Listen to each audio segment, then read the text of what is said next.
Sa loob lang ng isang araw, nagronda sa dalawang barangay at nambiktima ang mga hold-upper na riding in tandem sa Cebu. Meron pa silang binaril na motorista. Nasa frontlining balita si John Aroa ng News 5 Visayas.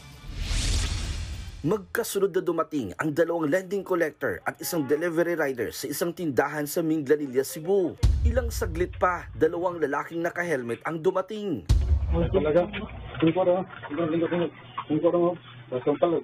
Hinold up nila ang delivery rider, pati na rin ang dalawang lending collector sa tindahan. Yung hold-upper, inakbayan niya yung delivery rider, tapos tinutukan ng baril. Yung isa pang hold-upper, kita ko sa kanya, nanginginig pa. 12,000 pesos cash, mga cellphone at susi ng motor ang natangay ng mga kawatan. Matapos ang krimen, isang karinderya pa sa Talisay ang sunod na tinarget ng dalawa. 84,000 pesos ang natangay nila riyan.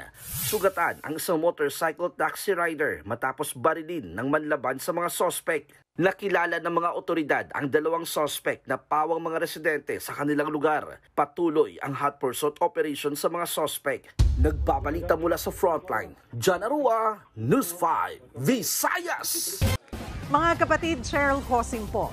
Maging maalam at may pakialam sa mga napapanahong issue at headlines. Mag-follow at mag-subscribe na sa social media pages ng News 5.